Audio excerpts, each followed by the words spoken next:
Hi, welcome to Entrepreneurs and Leaders, and today we have the best-selling author, two-time best-selling author, Jack Rasmussen. So, Jack, tell us, why color is so important for you? Welcome to Entrepreneurs Are Leaders podcast with Harry Sardinas. Interviews with world's most influential entrepreneurs that share tips about how to grow your business exponentially. Charismatic speaking, leadership, branding, marketing strategies designed to help you monetize your knowledge, find true happiness, and manifest your goals and dreams. That is a great question, Harry. First of all, thanks for having me on. I would say color is important for everybody because without color, we'd have no emotion, we'd have no feelings, we would live bland lives. I think color makes our lives truly come alive. Without color, we wouldn't be able to live fully or to experience the spectrum of what reality offers us. So color really allows us to truly feel everything, feel emotions, feel relationships, feel experiences, feel places, and it allows us to see it tangibly and remember it. I think sometimes our memory associates a feeling or a sensation or a place with a specific color.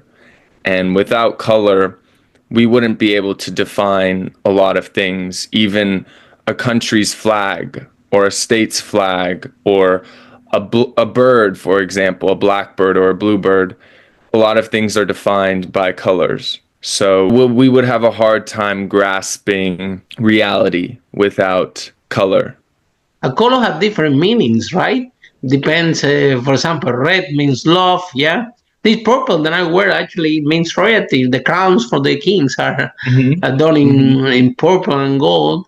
Um, there are some colors, for example, that they are light colors. You know, when you go to a hospital, usually they are painting light green or light blue because they want the people to stay calm. And so there are some colors that calm you down. There are other colors that will irritate you, and also the color have a meaning behind some of the colors, right?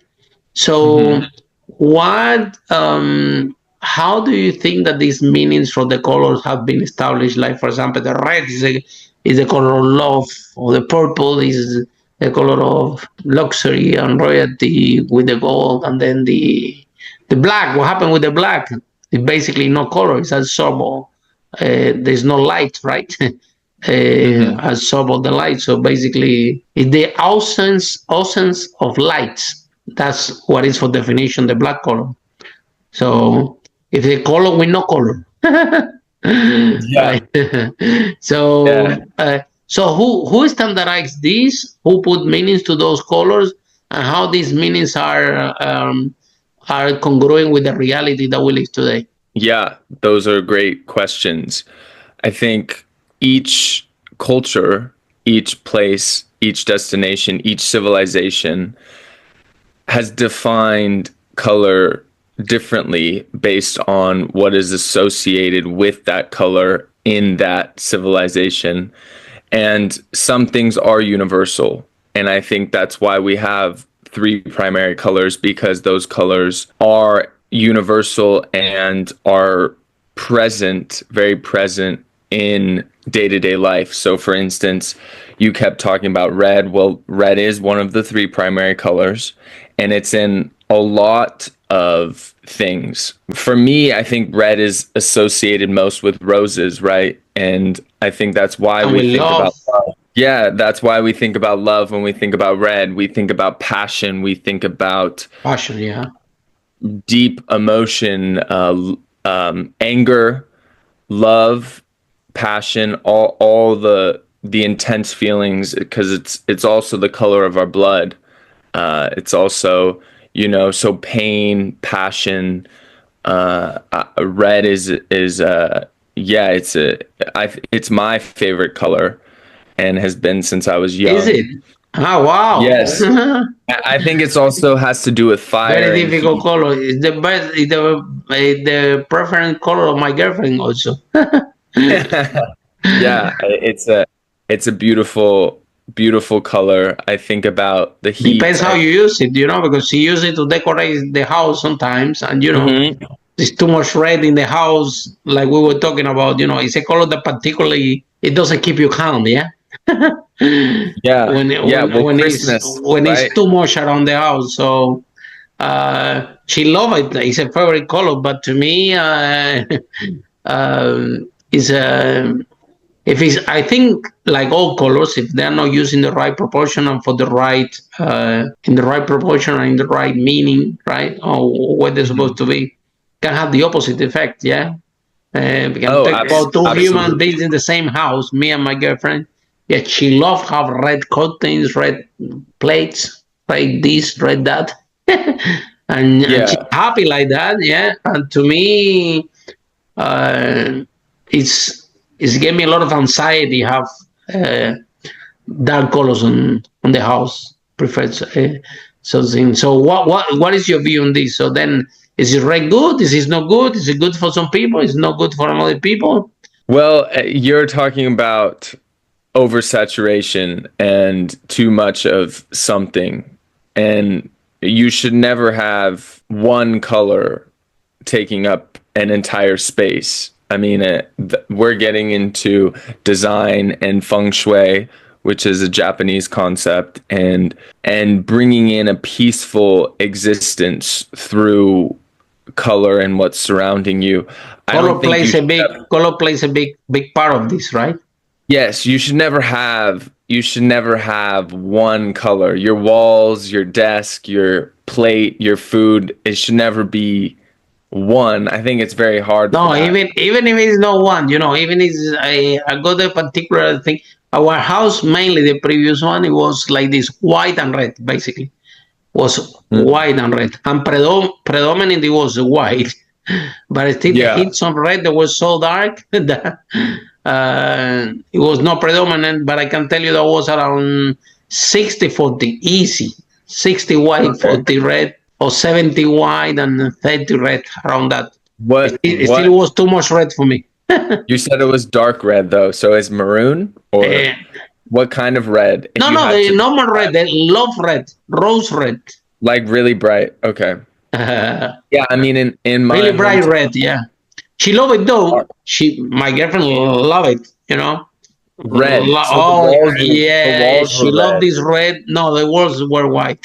So red was the Okay. plates, the toaster, the curtains. So 30% white, 30 red. But this 30 that was red still was too much for me. For me, not for her, right? Yeah. Uh, Why was it too much, do I you don't think? know. The next house that we live, the curtains they were great because it was setting up there like that, and Hmm. and I have a very more feeling of peace when I went going into the house. Yeah, I think 100%. normally for accents you shouldn't have primary colors because they're really powerful.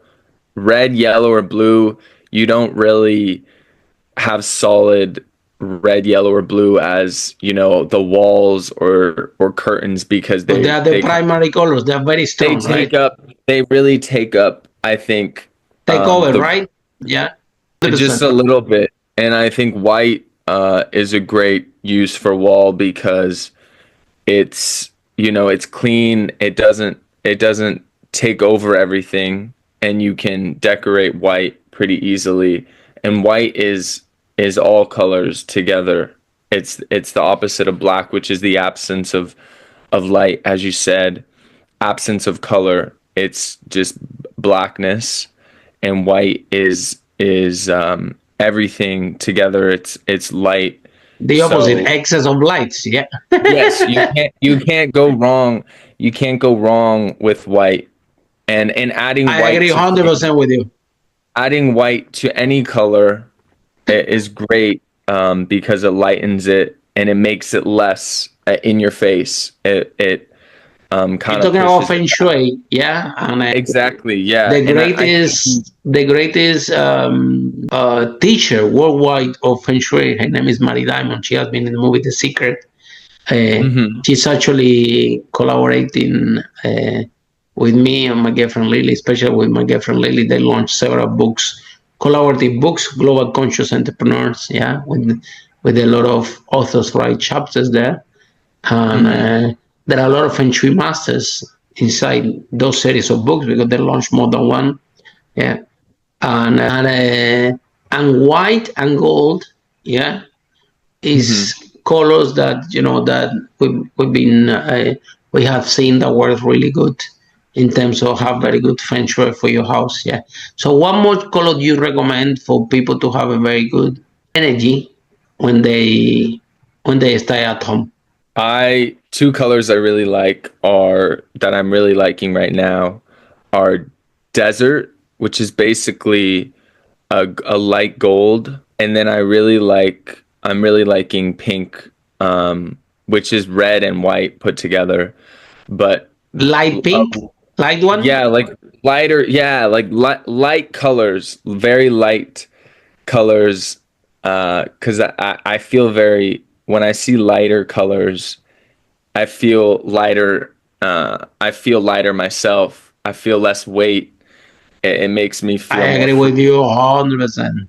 Yeah, so adding white to gold and red, which are two of my favorite colors, to kind of lighten them up a little bit, lighten my mood. It has been, I think that's kind of what I'm on right now. Pretty light colors.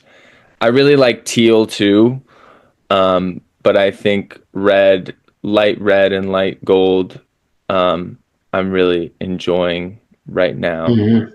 There is also in terms of companies, right? And background. Mhm. Sometimes the colors can define the company, and sometimes people get this wrong. And sometimes it's basic. I don't know if you are doing healthy food.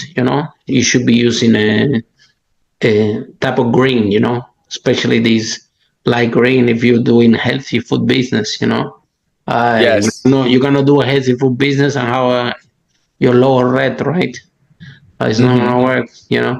Usually the tech companies they use soft colors. Like I don't know if you have seen the logo of Microsoft have a lot of white with a little bit Hmm. of other colors. Google the same thing. Basically it's full of white and two, three uh, colors that they Hmm. match together, but there is basically a big presence of white in these tech companies laws, a lot of yeah. So which I think implies transparency and things like that. For finance, blue is the color of confidence or trust, we can call it, right?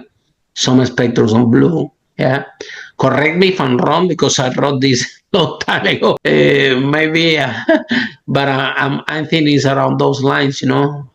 I see orange have been used in companies in different sectors, different logos, in favor of detriment can be for a company that use a color that let's say if you have a health company, that should be around the green colors because you're selling healthy food.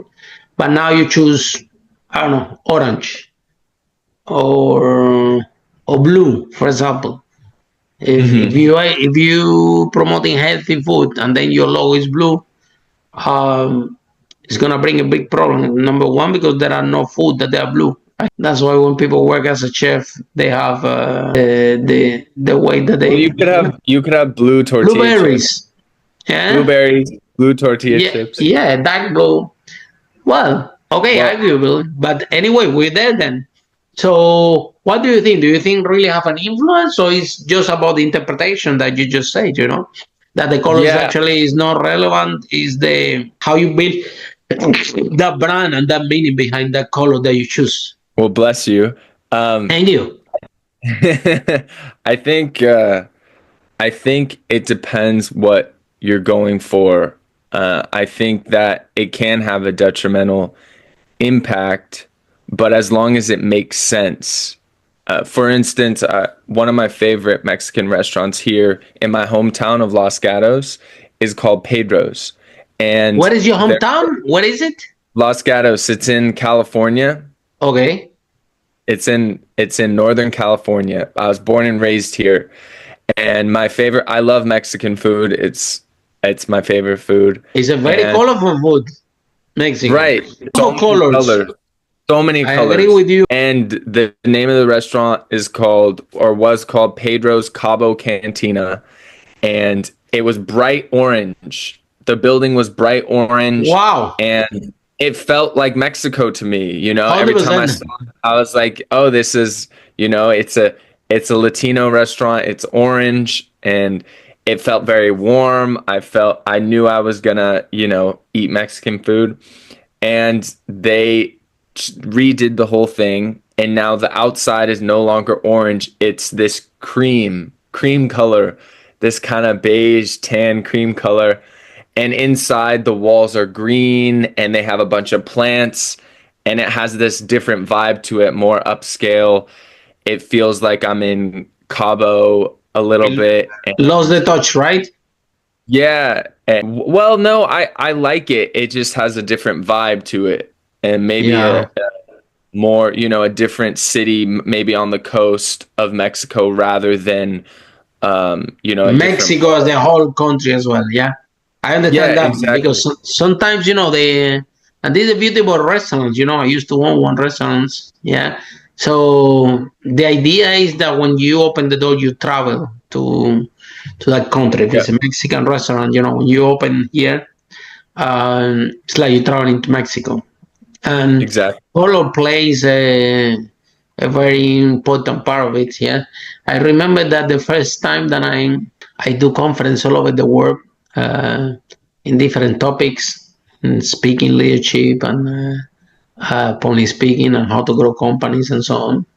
And the first time that I went to speak in Mexico, the university dean that invited us to speak in the university, she was waiting for us in a Mexican buffet, and in Mexico,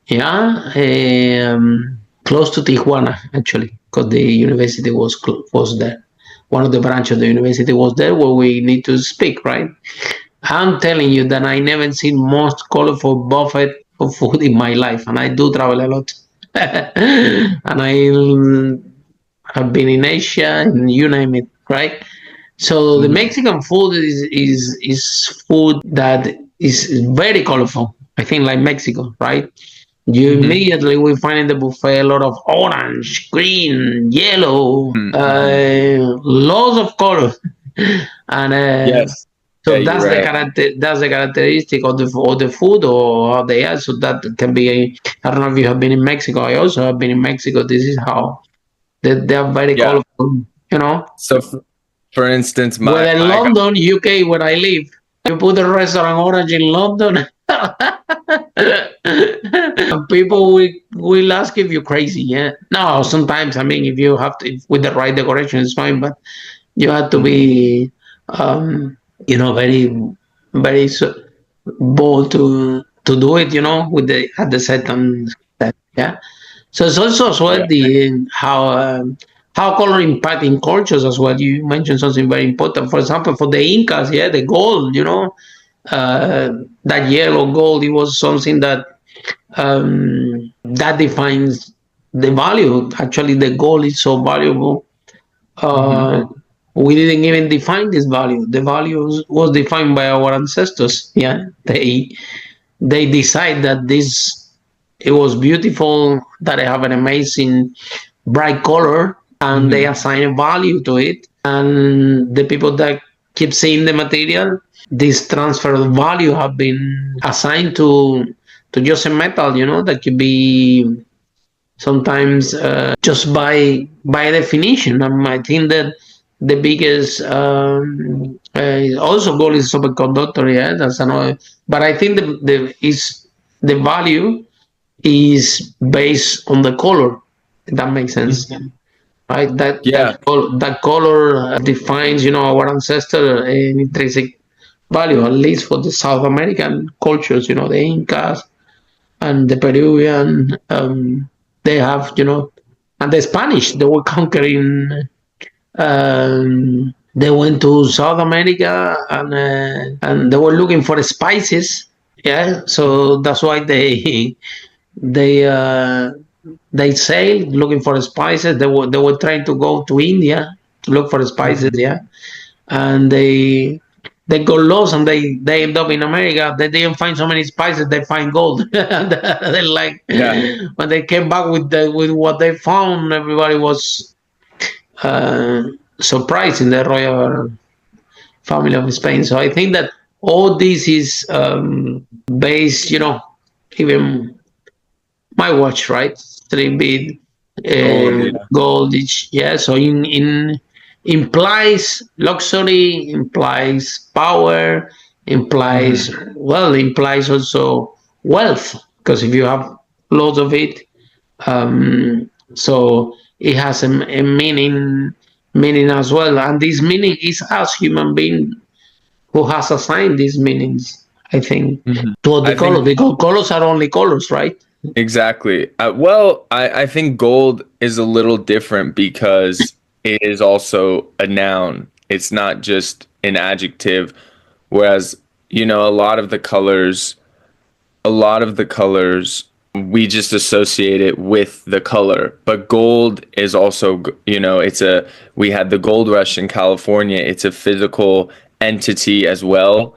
So we don't only associate the word gold with the color, we associate it with, the physical gold that, we found during the gold rush and that people use to create so many things that hold a lot of value.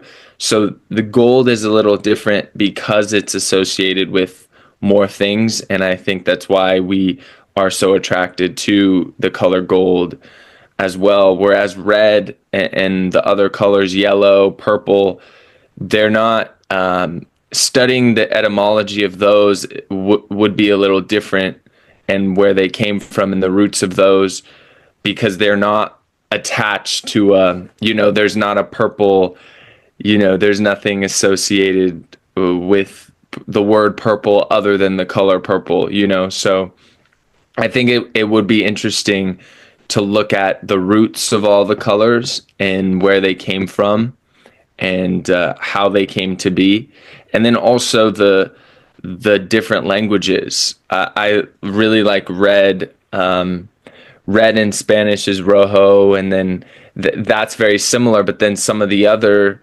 colors are very different, like orange and naranja, and then you have, so it. Oh, your Spanish is very good, yeah.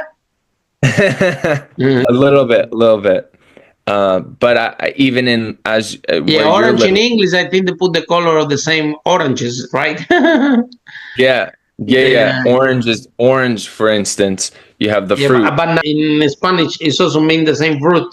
Yeah. That's how we call oranges in Spanish. Nah? So basically, people call that color particular naming, but be named after the fruit. I think orange is the only color that been named after a fruit, I think, because the other colors, blue or they are the basis about something. Okay, so then Jack, tell us, if somebody want to know more about the book, because you are writing a book about color, yeah? That's what we have in this conversation. If somebody want to buy your previous books and want to maybe be a contribution for your book, I hope that the talk that we have open for you more avenues for research in this in this topic. Yeah, I'm particularly interested how color have an positive impact in branding and growing businesses, because this is what we specialize. We do know a lot about this part. Yeah. But in your research you find more things, send it to me. I will be more interested in how colors and theory of color apply to grow your business. This is a fascinating topic that I love. Yeah, I've read a lot about this. But if your research you find more stuff about this, send it to me. Or if you cover in your book something like that, that would be fantastic. And So how people can find your next book about color that you think about the title, and how they can also purchase your previous two best-selling books. Yeah, at jackrazz.com, JACKRAZZ.com. And there they can find my social medias. It's Raz5, RAZZ, the number 5. And that's me on Instagram and LinkedIn. And then I do have YouTube, and they can find all that on the website, jackrazz.com. And I have a question for you, Harry. Absolutely. Shoot. What is your favorite color and why?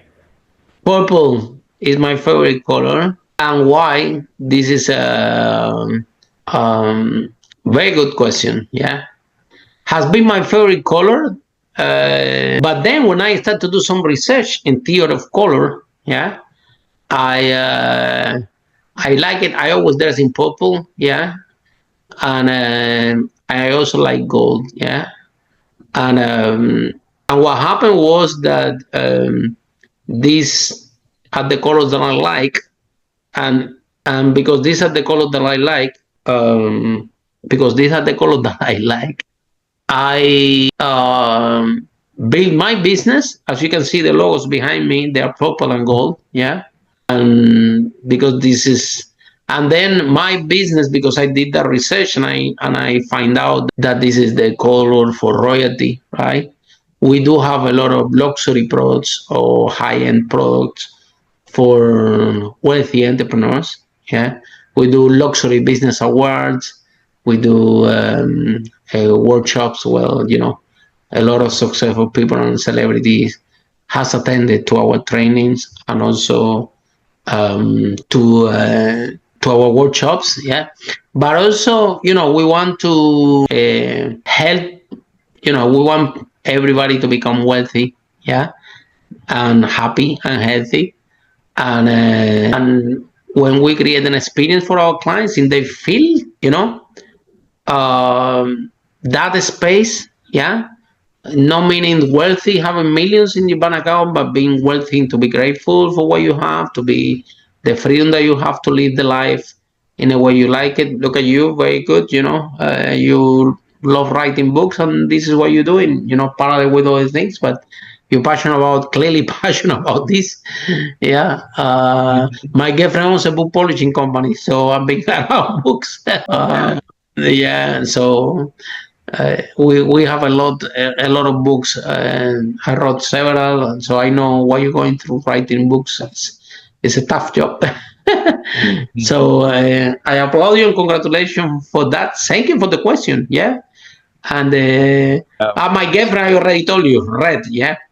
Red. Yeah. Yeah. And no secondary. But now she's moving on to red and gold, which is she started to warm up to the gold because of me, and now she's warming up, so she like it, which is something, I don't know, the Chinese also, the red and gold means for them prosperity, and that's how that the same main colors with that, which something have to be also with Feng Shui as well. Feng Shui come from China, so a lot of things clicking together. But I think that you have to. But it was sometimes you find yourself, right, somehow. If you look back, yeah, you might find in your research that people that like blue probably they are doing something related with finance and insurance. We find out that people like luxury will be, around this color. So I don't know. It's my theory. You have to do research. That's what happened personally with me. I always like the color, so my logos and everything, I put the colors because I love the colors. And then by studying the meaning of those colors, my products and my brand were adjusting the type of product consistent with what the color represents. Because we don't want the clients to be confused. If you confuse them, you lose them, right? If you, like I said, you have a purple logo and you're selling healthy food, it's gonna be a lot of explanation is to be done. But again, black florals can be purple, so you can make story out of this. Yeah. Yeah. Feels Thank like you. home. And with that note, we're gonna conclude the broadcast. Thank you so much. That was amazing. Yeah, that Thank was you, Harry. fantastic. Yeah, I love the topic a lot. Yeah, so I Yeah, that's applaud you fun. to be doing research and and to make progress about this. Also in the clothes as well. You have a huge impact color as well. It will reflect your personality in front of others. Uh, for me, I teach a lot of branding, so being memorable is something that that we teach a lot. So clearly, I always dress like this, so people cannot miss me. Even in the metro in London, they find me. Harry, is that you, man? This is you. I saw you in the conference. It's you, man. They can no way can idea. They know it's me. So that's also important when you're in business. So thank you so much, Jack. And for all of Thank you, you, Harry. see you in our next episode of Entrepreneurs and Leaders. How brave entrepreneurs like Jack are breaking the wall and creating amazing business and amazing content for people to enjoy. Bye for now. Follow us for more on charismatic speaking, leadership, exponential business growth, branding, marketing, strategies designed to help you monetize your knowledge, find true happiness, and manifest your goals and dreams.